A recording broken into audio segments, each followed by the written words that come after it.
In the tunnel. In the tunnel. In the tunnel. You're listening to In the Tunnel.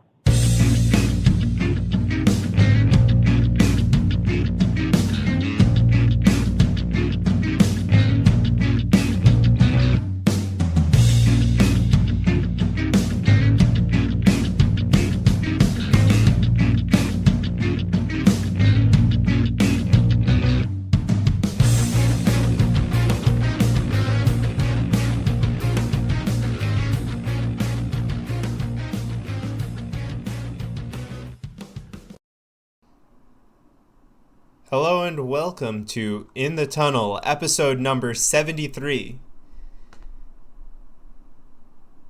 I am tired, and how are you? I'm okay. How's work been, Sean? A lot better than Everything yesterday. okay on the home front? Work's okay. Finally ramping up a little bit, but still not super busy. So, yeah. Alright, let's jump straight into it. Yes, sir. So, we will start off with the NFL. And Yes, and its infinite wisdom. Yep. So, do you want to go over some of these? Sure. And this was, stuff that mostly happened at the end of this past week, which makes it just so much weirder. One, that an undrafted rookie thought during a pandemic that it was a good idea to sneak a girl into the team hotel and then, sneak her in dressed as a player, which if I'm going to guess, Sean, if I'm really going to put my finger on it and think this one through, I'm guessing that they're not dressed in team attire all the time when they're at the hotel. Yeah. It probably would have worked better if they didn't dress up the woman as a football player. Uh-huh. So I'm wondering, and obviously there's not a lot of details on this, which is purely great for the creative side of this and for speculation. Uh-huh. What exactly was she wearing? Because, if she's, got a helmet on in the team hotel, then that's red flag if there ever was one. I mean, I get that an undrafted rookie is trying to make the team, but you don't wear the helmet everywhere you go. But I don't know about that. That's a little out there to wear a helmet into the hotel. Well, this is where, again, we don't know what the attire was. Mm-hmm. But we also don't know what the undrafted... You know what? Let's see. Let me do some research on this. Well, while you How do you do some spell this research, guy's name? How do you spell this guy's name? Never mind, I got it. Siverand, Siverand. Okay, I'm going to look up... While you look it up, right? Yeah. There's two signings that we have on here, or extension in one case. Mm-hmm. We have George Kittle for 5 years, $75 million extension with the Niners. Mm-hmm. And Travis Kelce, 4-year, $57 million extension. Well, that top one is a pretty damn big contract. I don't know about you. Speaking of big contracts, this guy got cut from the Seahawks. Uh-huh. As an undrafted free agent, he had a total of $2,000 of guaranteed money in a contract that he signed as an undrafted free agent. What, is it a practice contract, like a tryout contract? No, you still get signed if you're an undrafted free agent. Oh. But it depends, the guarantees and the actual contract are very different, which, I mean, kudos to him for being qualified enough to get guaranteed money as an undrafted free agent. I feel like that's not true of a lot of people. But if he did make the team and, stayed on the team for 3 years, he would have gotten $2.3 million. Okay. That's still pretty low. Instead, he decides he wants to fornicate and walks away with $2,000, which just seems like a really stupid idea. Yep. So, yeah. And the reason why I wanted to look into that contract was I wonder how much money he spent on the team attire for the woman out of how much he was going to make. Because that's his only source of income in theory. Yeah. So he probably spent, I don't know if you're dressing head to toe in officially licensed NFL gear. You're probably looking at somewhere in the neighborhood of at least $70 out of 2,000, which is not a lot, but is it worth especially if it's a casual encounter, is it worth that much money? Because casual encounters tend to cost other money too.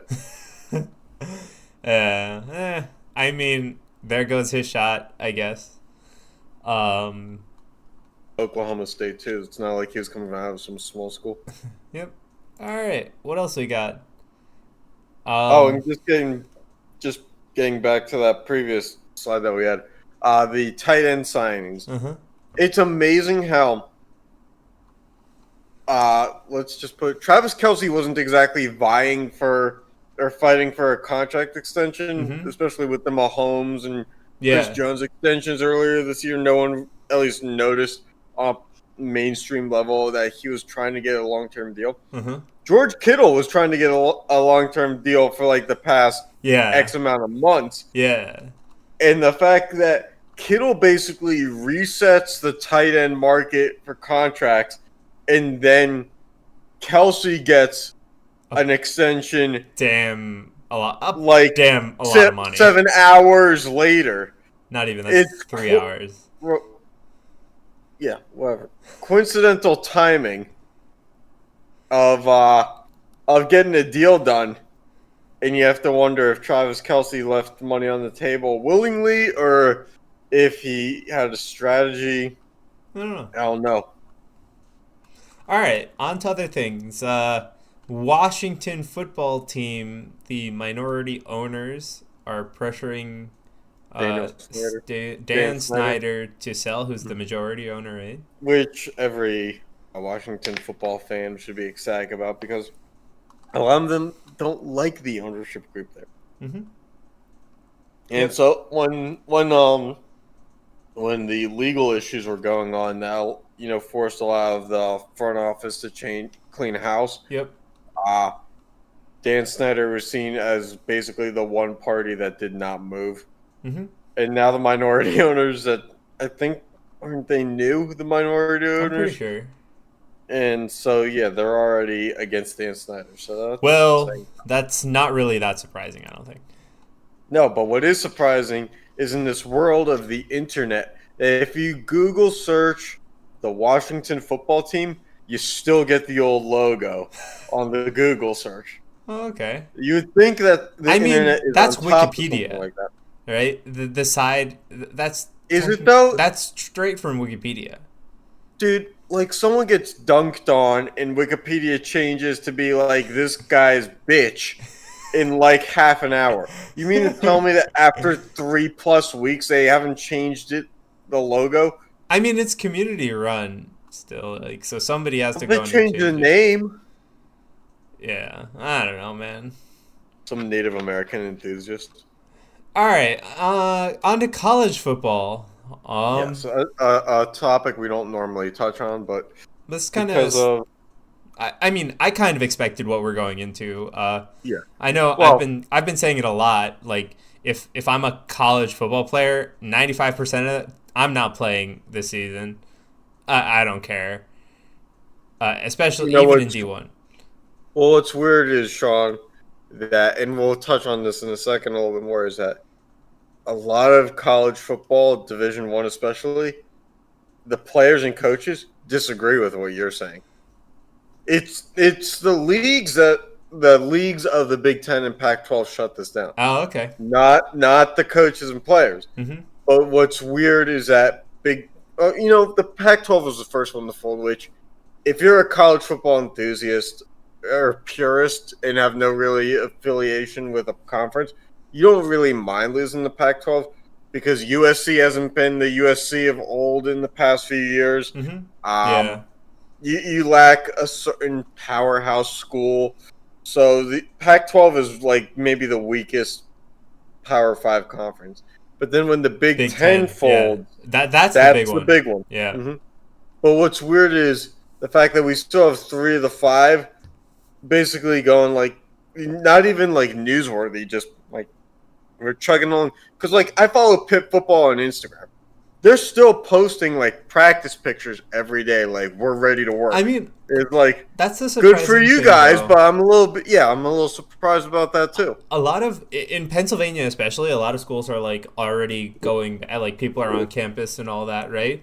Whereas like you look at like even down in like DC area, like they're fully from home. I know a couple are fully from home, but like the schools in Pennsylvania I know of, they're all having kids come back, and I'm like, I think Pitt's a little different. Pitt, I think they're only they're not letting freshmen come. I think that's what I was told. But because freshmen, there's no point. It's going to be online learning. They don't want because freshmen would have to live in dorms. Yeah. And plus, Pitt has been over accepting students for years now, to the point where they actually rented out hotels for housing. Nice. Good job. I drove by a hotel yesterday that literally has a drape over it that just says Pitt housing. It's a Marriott that they rented out. Cool. Okay. But you know, and the other thing is, and this affects no other school in the rest of these conferences, but Pitt there's 4 colleges within like a square mile at Pitt. Yeah. So if you're gonna get it, you're gonna get it there. Yeah. There's no real avoiding it. Anyway, getting to the whole coaches and players thing, we're brought to this thing. This is circulated through social media, Twitter especially. It's basically a Power 5 conference, you know, sticking on a telephone pole kind of campaign. We want to play. Yeah. All the coaches and players. It's gained a lot of traction and didn't mean shit for 2 of the 5 conferences so far. Yep. So yeah. I mean, again, like I understand. I don't know if I'm not making it to professional sports, or I don't have a chance. It's probably 10% of the D1 talent probably has a chance in the football scene. Oh yeah, has a chance. I'm not saying makes it. No.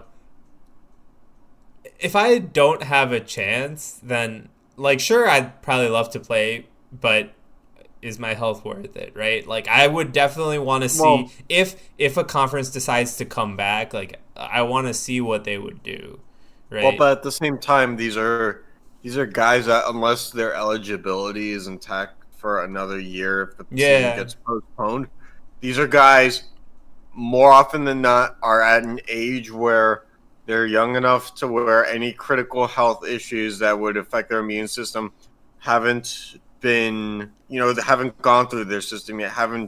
Nothing. Because, college students can eat like shit and be okay. Yeah. So your immune system is, in theory, at its highest. Your ability to basically process garbage is at its highest and be okay. Mm-hmm. So if you're a college football player and you're not making the NFL, I also understand where these are the years that you're not going to get back. These are your promised years, and for some of these guys, the best years of their life. It's not going to get better. Yep. So they don't want that taken away from them either. Mm. Okay. So that one's hard, and especially in an era where, like, it's not like they're getting paid anyway. Mm-hmm. So it's not like they're doing this because they want to get paid. They're doing this because this is their life's work, and what are they going to do that is their life's work if football isn't it? True. Okay, I can see that. That was a mouthful. Oh. All right, on to let's talk the NHL now. Sure. First thing we want to cover is the draft lottery, which went to the Rangers. Any thoughts on that? Just the first pick going to the Rangers? Yeah, so get ready for the Rangers to draft Alexis Lafreniere, and he'll go on the line with Panarin and Zibanejad, and then they won't have anybody else. They'll have Lundqvist still starting in goal because they're just not ready to let that thing go. Mm-hmm. And it's going to be a waste of Lafreniere's time. He'll be great for marketing in New York City, but talent, he's not going to deliver them to the promised land. I mean, you still also, like, it's not a one-line game, right? Because if it was a one-line wonder game, then the Edmonton Oilers would be the best team in friggin' hockey. And if you only have, Panarin and Lafreniere, that's not a team. No, especially not when they get to... See, the thing is, Panarin's on that huge contract. Yeah. In 3 years, you're going to pay Lafreniere his first big contract too, and then you really don't have money to sign anybody else. Yep. How do you feel when you have about a third of your salary cap tied up in 2 players? Not good. I'm sure Zibanejad's bringing in I money too after his career. I still think it's like better than having an eighth of your salary cap as your goalie in Montreal with Price. Mm-hmm. So they got that going for them. Yeah. Oh, and by the way, the other image that we had in the slide there is going back to the relevancy of the double doink with the Chicago Bears in the playoffs a few years ago. The Toronto Maple Leafs could have had the first overall pick, but their ball double doinked in the funnel that shoots the ball up and is spit back out. And immediately after, the Rangers ball went up the tube. Oh. Okay. Off the post twice and out. All right. A very Toronto way of thinking. All right. So yeah. let's just do let's look at the top 5 picks, right? And we'll go through them like chunk at a time, I guess. So the top 5 picks are the Rangers, which we just talked about, the LA Kings, yep. Ottawa from San Jose, Detroit, and then Ottawa from themselves. And what's great is that San Jose's just so overpaid for Erik Karlsson. They didn't make the playoffs this year, so that didn't work out. Yep. Then they lost Joe Pavelski, and Patrick Marleau ended up, he wasn't any part of the core at that point in his career anyway. Yep. They're both gone. Mm-hmm. They refused to get rid of Joe Thornton, which is just an asshole move if there ever was one. And now they're at a point... They have nothing left. Because Martin Jones sucks now. So now they're at a point where they literally have nothing but a 41-year-old Joe Thornton and no draft pick to try to rebuild. Yep, it's pretty bad. They screwed this up. Yeah, it's pretty bad. And you just feel bad for Detroit in a sense because as bad as they are, they can't get top 3. Yeah, and also like as much as like the rest of the league hates on Ottawa's ownership, like they really, it's going to be really hard to mess up having the 3rd and 5th overall pick and not getting something good. But you know what, man? Back on the year that Kevin Durant was drafted in the NBA, the Portland Trail Blazers had 3 first-round picks, and none of them fucking lasted. So yeah, but it can be done. Yes, I know it can be done, but usually out of the top 5, like 4 of them will last. The thing is I guarantee you one of those players that Ottawa drafts is not going to start in the NHL. I agree. And that one has a 50-50 chance in my mind of flaming out. Yeah, so, I agree, but they have 2 of the top 5 picks, right? 4 out of the 5 of them will play in the NHL in most scenarios. I'd say that Ottawa should trade their 3rd and 5th for Detroit to get the 3rd overall, but Detroit doesn't have any talent to give Ottawa in return. Wait, what? It's like if Detroit really wants to be top 3. Yeah, they can't do it. All right, on to Jimmy Howard and his 24-2 record or whatever the fuck it was in February. Yeah. All right, on to picks 6 to 10 though. So 6 is Anaheim, 7 is New Jersey, 8's Buffalo, 9 is Minnesota, and 10 is Winnipeg. Any thoughts on those? Those seem like the status quo. Winnipeg is that up and down team. that like Winnipeg could be in the conference final, or they could be where they're at now. Yeah, and but I mean, neither would surprise me from year to year. Yeah, I mean, I agree with you. It's just like it's just the Winnipeg, humility of their own. The problem with Winnipeg is their players are good, right? Like Hellebuck's pretty individually. Good. Yeah. Individually. But none of them show up together. Correct. It's like I want to root for that team because all the players are good. You know what? It would be great if they had a defenseman or a player of sorts that kind of brought everyone together and allowed them to be, I don't know, physical, maybe get to a conference. We're not talking about Dustin Byfuglien right now. Yes, we are. Yes, we are. I can't believe that they screwed up his contract that badly. They just decided not to play anybody. Yeah. All right. Yeah. I think Dustin Byfuglien was a GM this whole time. All right. The last 5 picks to round out this thing, right? Nashville, Florida, Carolina from Toronto, Edmonton, and Pittsburgh. But Pittsburgh Pittsburgh selected to keep it. Oh, they did? Yeah. Okay. So Pittsburgh. Yeah. Next year, Minnesota gets Pittsburgh's first round. Assuming they don't trade that away by then. They can't, though, if it's technically traded to Minnesota. They'll find a way to screw up getting young talent on any roster. They'll probably reverse and just trade the guy that they draft this year to Minnesota and be like, "Can we get backsies?" Yeah, I don't know. I don't know. I'm of the mind that Pitt should have just given this pickup. I mean, kinda, but the thing is their whole roster is basically veterans.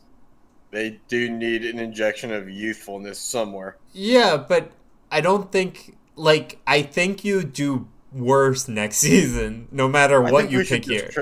I think we should just trade Malkin. But my point is, I'm sorry to say, but you probably do worse next season and can get a better pick.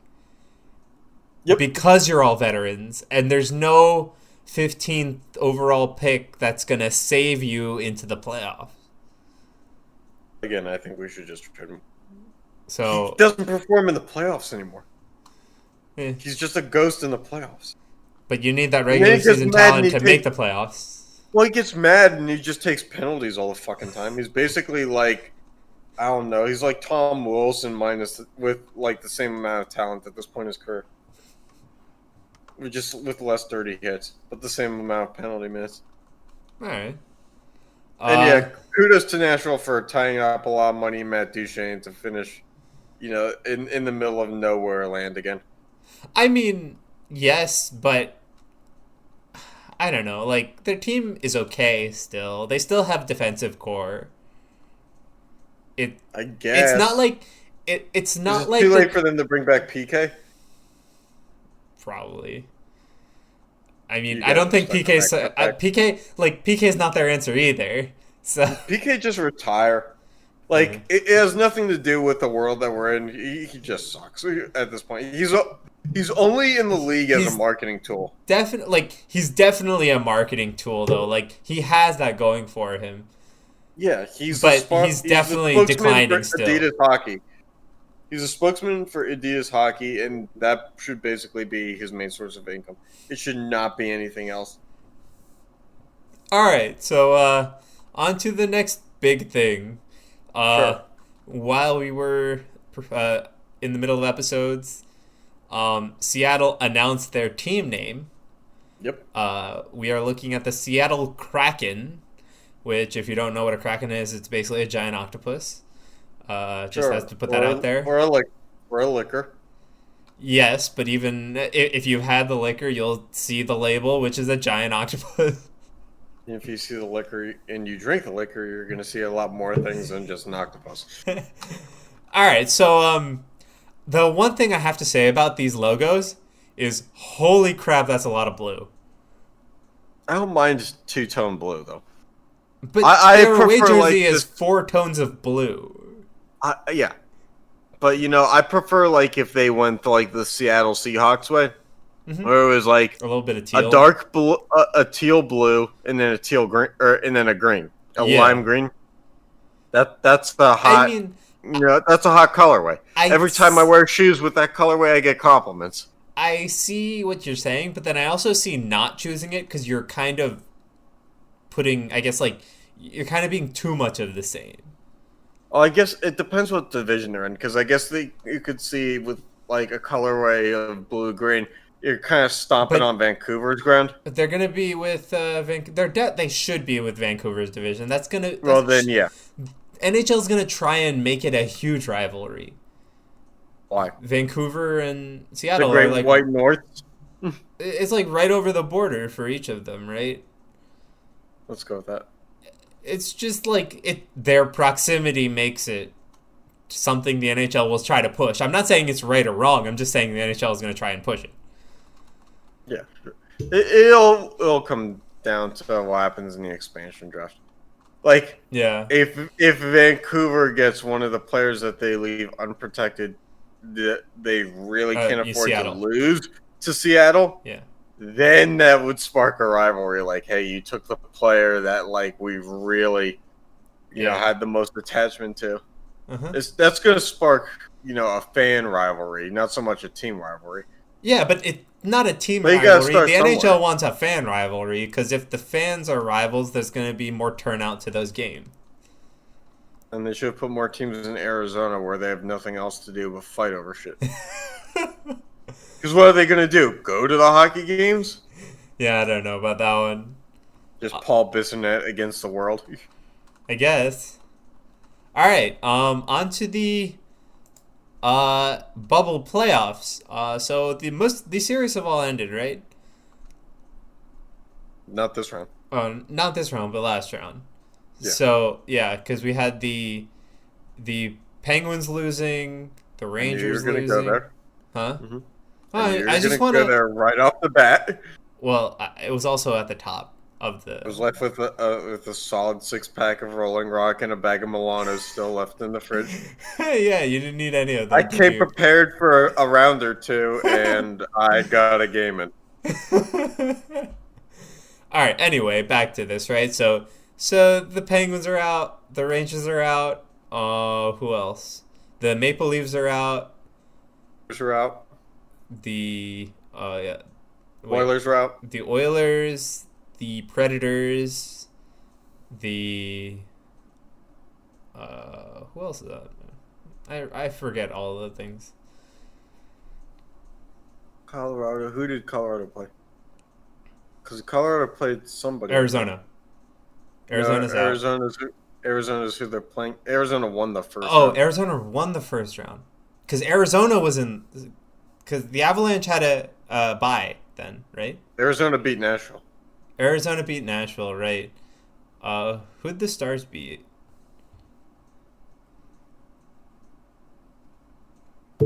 Let's just look into this. Why don't you go through the bracket here?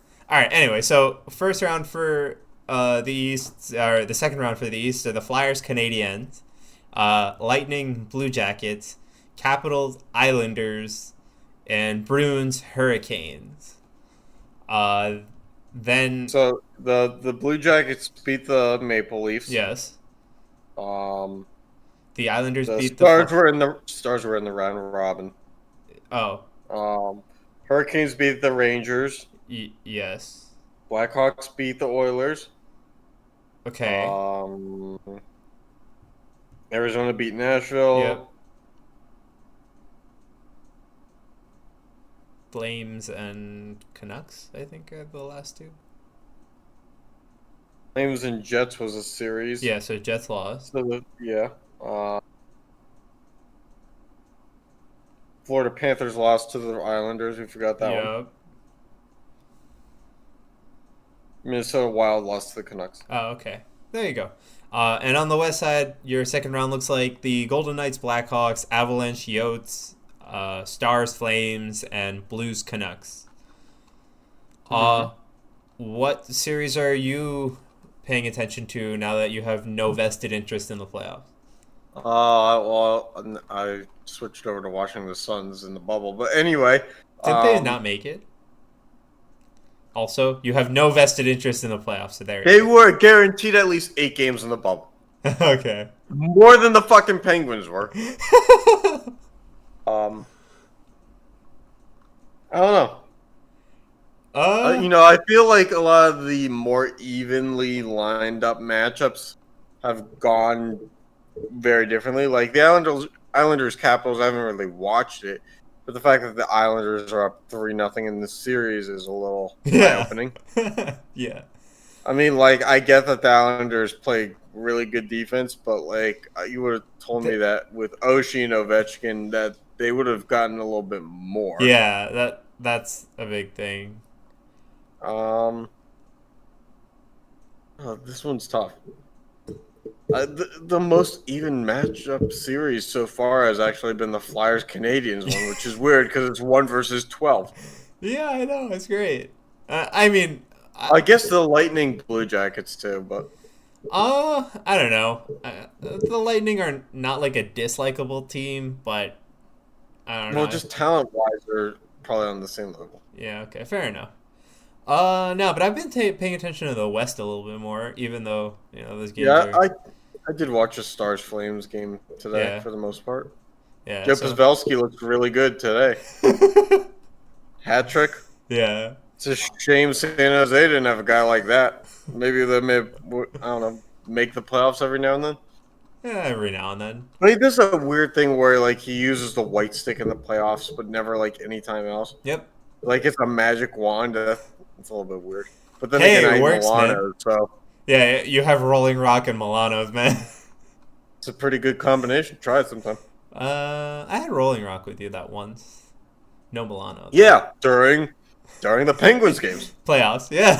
You were down visiting during the playoffs. Yep. Yeah. All right. On to the other bubble. What do you say? The NBA. Got it. I wasn't sure what you meant by other bubble. Wait. I thought you were throwing a fastball at me or a curveball, I should say. They don't have a bubble there. Soccer? Do we cover soccer in this podcast? We just did. No, we didn't. We just said a word. It's the most we've ever done. Fair enough. All right. Say that we haven't in comparison to other episodes. Fair enough. Maybe one day we'll have like a soccer ball on a slide. Yeah, that's the day we cover. Look, we've made progress. That's the day we cover cricket and rugby also. Sure. Why not? You can get my neighbor who was swinging his cricket stick on the balcony, like just practice swinging. Okay. You can get him on the podcast. Okay. Be like, you definitely need something. Because, like, nobody out here, like, just goes to a field. They just were like, fuck it. This porch is a field. All right. Anyway, NBA bubble. NBA bubble. Okay, so the big thing with the NBA bubble was the Western Conference with the potential of a play-in because the Eastern Conference is so fucking bad. That, fun fact, and anyone who's a big basketball junkie knows this, the Washington Wizards got invited to the bubble because in theory they could chase Orlando for the 8th seed. Yes. They were so bad in the bubble that at the end of it, they were worse than the Charlotte Hornets, who were not invited. So there was something very interesting going on with that in itself, where maybe, just maybe, you didn't need to invite the Wizards. Yep. But because of that, in the Western Conference, and we had this scenario in the bubble where you would have a playing game if the 8th seed was, or the 9th seed was within 4 games in the standings of the 8th seed. Okay. And at the time when the bubble first came to be, it looked like, okay, Portland and Memphis are the only teams that have a shot at it. Maybe San Antonio, but not likely. Okay. And then, so we had Memphis starting out in the 8th spot at 32 and 33. Yeah. And Trailblazers were in 9th. So they weren't 4 games out, but if they had lost a few games while Memphis won games, it would have been that way. Yep. But so they were in 9th. And you had the Suns, who were 13th, the worst team in the bubble. Literally the worst team. And didn't I say at the beginning of this, when they announced the Suns were going to the bubble, I'm like, why are you even inviting these people? Like, even if they win all their games, they are not guaranteed to make it in. Right, but the Wizards could have won games and not made it in either. So, but the Suns were 26-39. The Spurs were 12th in the West at 27-36. So then we look at the final day of the bubble and what happened there. So going into it, those 4 teams had a chance to be in the play-in game because with I think 3 days left or something, or 3 games left, it was already determined that there was going to be a play-in game in the West. Yeah. Right. So, and then what happened is the Blazers end up jumping the Grizzlies because the Grizzlies had lost enough games to where if the Blazers beat the Nets, which of course the Nets choked, which, fun fact, I went on Phoenix Suns Facebook page that night as everybody saying that they're rooting for the Nets to win. I'm like, I grew up in New Jersey, and I can tell you right now, the Nets choke away games. Oh, and nobody responded to my comment, and the Nets give up a lead in the last 90 seconds and miss a buzzer beater. And I just get on, and I reply to myself in the comment, and I said, "Told you." And the guy goes, who had the original comment, goes back to me and goes, I just got out of work, but damn, you really nailed that one. It's like that's the Nets brand. Is to always choke in the last minutes. But anyway, so because of that, the Trailblazers jumped the Grizzlies from 9th to 8th. Mm-hmm. The Grizzlies become the 9th. The Spurs, because both the Grizzlies and Trailblazers on the last day of the regular season or the seeding games, 8-game stretch, because they both won, the Spurs were out. Because every one of these teams had the same winning percentage, but because of tiebreakers, the Spurs were gone. Yeah, okay. The Suns would have gotten in if the Nets beat the Blazers. Yeah. Because the Suns went 8-0 in the bubble. Yep. And while one of those games was against the Wizards, 2 were against the Mavericks. 1 was against the Clippers. OKC Thunder. They played, other than the Wizards, pretty much all playoff teams of at least middle seeding or higher. Yeah. So that was big, and that basically vaulted the Suns into having expectations next year. Yeah, but I don't believe that they have expectations next year. They're the youngest team in the NBA, man. Yeah, I know. All right. So what does this mean? So it means that the Blazers became the 8th seed, the Grizzlies became the 9th seed, and then Saturday afternoon was the playing game. If the 8th seed won 1 game, they moved in to be the 8th seed in the actual playoffs. The 9th seed would have to win 2 games to get into that 8th spot. Yeah. The Blazers won. Yeah. The Blazers won the playing game, and so play-in series. Yeah. Everybody gets to see Damian Lillard shoot his half-court shots, and Devin Booker could have done the same. That's all I'm going to say. Yep. All right, so even though they went 8-0, Suns didn't make it, and the Spurs didn't make it for the first time in 22 years. I'm holding out hope for the Suns, even though they actually already flew back. Yeah, they're gone, dude. No playoffs this year. I just feel bad for Devin Booker. The dude is a star. Basically carried the whole fucking team. Averaged 30.5 points per game. The whole bubble. Yeah. And then, yeah. I mean, couldn't be me. To be fair, having that many teams there, I thought was why the heck? But hey, it made a. But the only scenario where it failed was Washington. Yeah, but it made a pretty exciting couple of games for the West at least. it allowed fans to kind of wean off of basketball for the season like they normally do at the end of a regular season too. Yeah, and so You like got to see the come down. yeah, but like my initial like dislike of this scenario was like, why are you inviting, what was it, like 6 extra teams? Like, I understand inviting the ninth seed from the East and maybe like 9 and 10 or 9, 10, 11 from the West, but to go basically invite the entire West, but what, 2 teams? I was like, what's going on? Well, the thing is, and this is, what's even weirder about the NBA is, I don't know, it's just, it's so imbalanced at the same time. Yeah. And what is even weirder about the NBA, because I actually lost my train of thought, but then got it back, is they're somehow thinking, and I have no idea if this is true anymore, but as of a couple weeks ago, they were going to take the 6 teams that didn't, because 6 teams are now leaving the bubble. Yeah. So they were going to take the 6 teams that didn't make the bubble and bring them in to like do scrimmages against each other, even though that none of them were going to make the playoffs. No way. It's like, if I'm a player, it's like, So are you why? gonna pay me? I'm sure they'd get paid, and it would give them like those scrimmages would get them to like at least have like a complete season in a sense. Yeah, but it's not. But Really they're not going to get into the playoffs. Yeah. So I don't understand. That's the NBA, of course, being such a players' league that they're like, oh look, players who didn't have as much time, we have to give them equal time. It's like, no. It's the like teams you that earn the might as right well, to be there earn the right to be there. if you wanted scrimmages, invite the whole freaking league, man. I mean, at this point, Charlotte should have been invited. That's what I will say.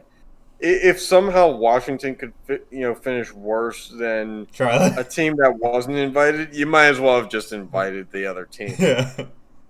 just to like, as the league, to look good. Mm-hmm. So, yeah. All right. Anything else you want to say? Not necessarily. This is most of we've really covered NBA in a while, and there's going to be I feel like a few days before like the actual playoff games begin, unless they already did. It's fairly possible that they didn't. I stopped caring. So I don't know. The NBA put up a decent product, I think, in the restart, but because I was watching all the Suns games, man. Yeah. And I was watching other games that would have implications on the Suns making it. Okay. There's no fucking defense, man. There's really not. Guys get into the lane with such ease. Yeah. And then the only time that guys try to play defense, they just foul each other. I was watching a Blazers Mavericks game, and I was like, I gotta get ready for deck hockey. I have a game soon. This game should be over in like 30 minutes. Mm-hmm. And I had like 45 minutes before I had to leave. Okay. I left before the game was over.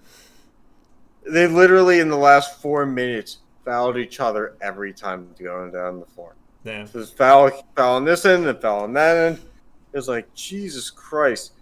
Can we, like, speed it up a little get bit? anything else? Like, just let someone score. Yeah. All right. Yeah. I got nothing else, so thanks for tuning in, and catch you next time. Yep. See ya.